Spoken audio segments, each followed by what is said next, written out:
A calamity at a crossing tonight. One person is dead following a collision between a car and an Amtrak test train. The video you're seeing is a bit grainy. It was taken by a passing motorist on I-10, but it shows the front of the Amtrak test train on fire after hitting the car at the Navco road crossing just south of I-10 in Mobile.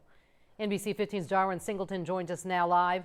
Darwin, you spoke with an eyewitness to the crash.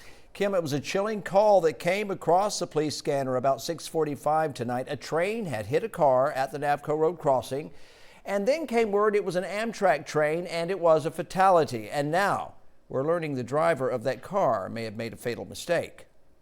I couldn't even see the car. I didn't know where the car was because it was like the train took it. Sandra Politis was approaching an intersection near the Navco crossing when she heard the train, then saw the unthinkable. I seen him and I seen the train, and it was so fast, and it hit, and it was just fire explosion. Mobile Fire Rescue tell us the train was an Amtrak passenger test train with 2 engines and 2 passenger cars, along with 6 crew members.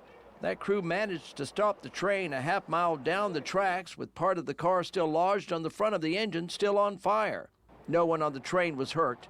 But we now know the driver of that car, 28-year-old Chadwick Timmons, died at the scene. After talking with witnesses, police believe Timmons drove around the crossing gates.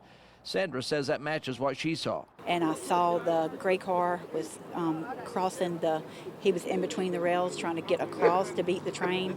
And so you say he's between the rails, he's between the arms that had dropped down. Oh yeah, the arms were down. He was in between them. And she says moments after the crash, she noticed something else. The arms went up, just like they didn't even get damaged. It was just like... So they went, the arms were down. He was between them. The train hit him, carried the car away from here, and then the arms went back up. And then the arms went up. Yeah, because it had cleared. Because it had cleared. Yeah. The crash will now be studied by several agencies over the next few days using the measurements, statements, and evidence carefully collected by Mobile Police. As for Sandra, it's a horrific experience stuck in her head, leaving this lasting impression. Is do not cross train tracks with the arms down, ever, ever, never. And Sandra shared something else with me. She heard from another witness that was especially disturbing, that the car that was hit was the third to cross the rails after the warning arms went down. And Cam, we want everyone to know that Amtrak trains travel much faster than the freight trains we're used to. So when you see a train approaching, just know it may be arriving at the crossing much sooner than you might expect.